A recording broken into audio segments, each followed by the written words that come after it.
Tyler was just another skinny kid with oversized dreams, standing in Roosevelt High School's gymnasium during basketball tryouts. The fluorescent lights cast harsh shadows across the polished floor as Coach Harlan, an intimidating man with a state championship ring and zero patience for dreamers, sized up the hopefuls. Tyler Martinez was 15 years old, 5'6", and completely outmatched by the towering athletes around him.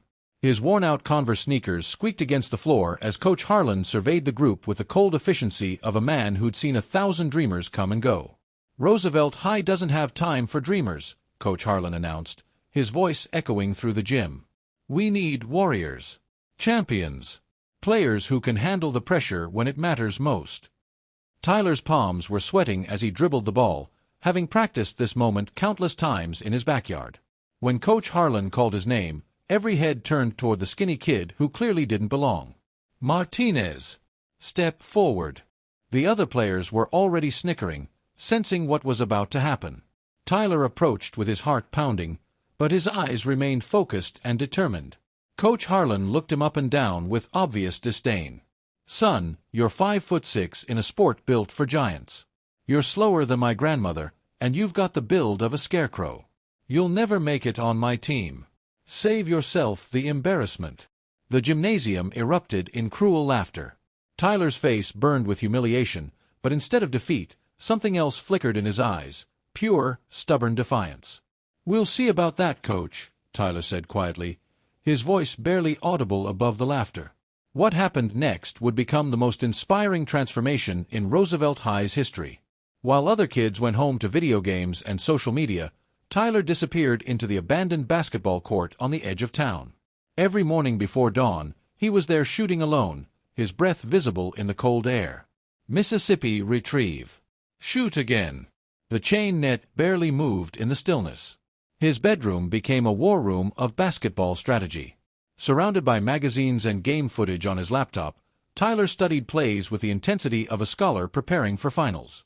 His notebook filled with diagrams, statistics, and the dreams of a boy who refused to accept defeat. But obsession comes with a price. Tyler's former friends walked past him in school hallways without acknowledgement. He'd become invisible, consumed by basketball. His grades slipped from A's to C's as every waking moment was dedicated to proving Coach Harlan wrong. At home, his mother Maria worked double shifts at the hospital, coming home exhausted with dark circles under her eyes. One evening, she sat Tyler down at their small kitchen table, still wearing her scrubs. "Mijo, maybe it's time to be realistic," she said, her voice heavy with worry. "Focus on your studies. Basketball isn't going to pay the bills." Even his mother had stopped believing. Tyler's jaw tightened as the weight of everyone's doubt pressed down on him.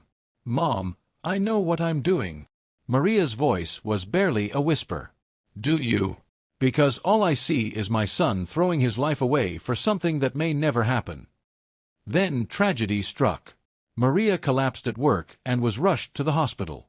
Tyler sat beside her unconscious form, machines beeping steadily, the weight of responsibility and fear threatening to crush his dreams entirely.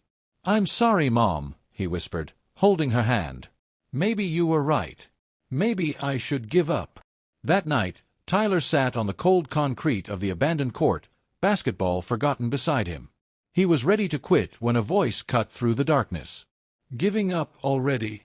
Tyler turned to see an elderly man in a wheelchair, watching from the shadows.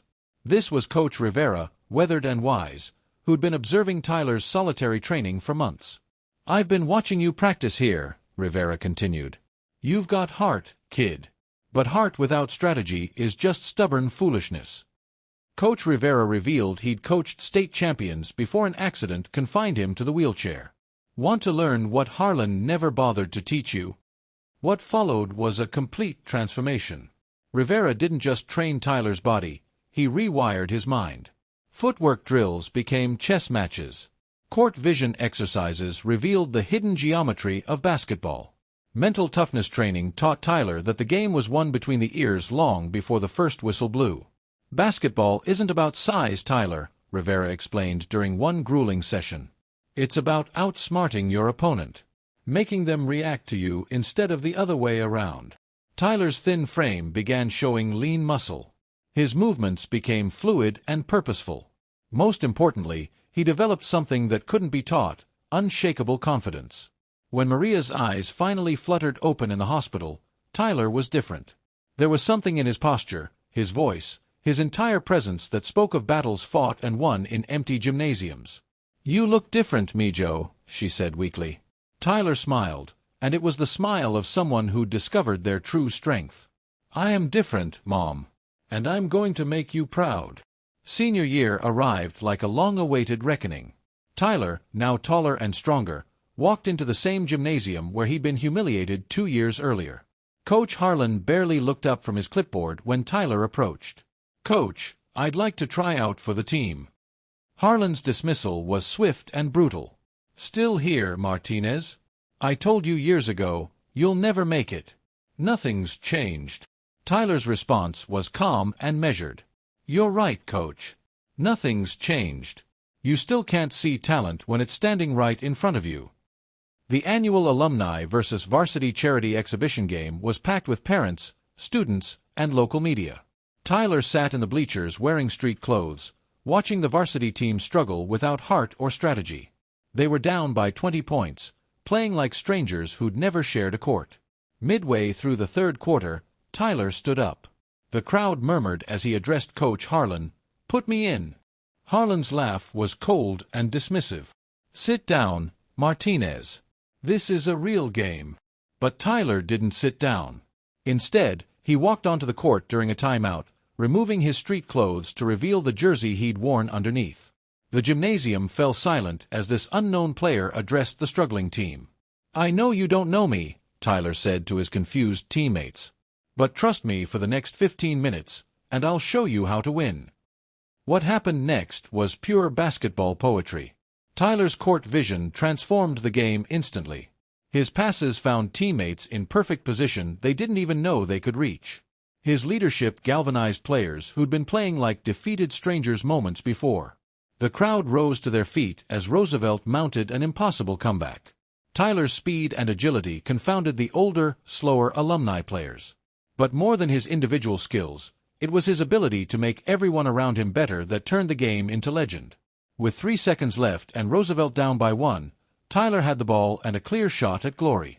But instead of taking the hero's moment, he made the pass that defines true champions, finding his open teammate who scored the winning basket. As confetti fell and teammates celebrated, Tyler walked over to Coach Harlan. The older man extended his hand, but Tyler embraced him instead, understanding something that few people ever learn. "Thanks for not believing in me, Coach," Tyler said with a genuine smile. "That's exactly why I never stopped believing in myself." For the first time anyone could remember, Coach Harlan smiled, a real smile, not the practiced expression of a man who'd forgotten what authentic respect felt like. "I was wrong about you, son," Harlan admitted. "Completely wrong." Tyler's final words carried the wisdom of someone who'd transformed rejection into rocket fuel. "No, Coach. You were exactly what I needed. Sometimes the greatest gift someone can give you is a reason to prove them wrong." Tyler raised the championship trophy above his head as his mother cheered from the stands, tears streaming down her face. In the crowd, Coach Rivera watched proudly from his wheelchair, knowing that the defeated boy who once sat on cold concrete had become the champion who never learned how to quit. This story reminds us that our greatest victories often come from our most devastating defeats. Sometimes the people who say we'll never make it are giving us the greatest gift of all, the unshakable motivation to prove them wrong. If this story inspired you to never give up on your dreams, make sure to hit that subscribe button and ring the notification bell.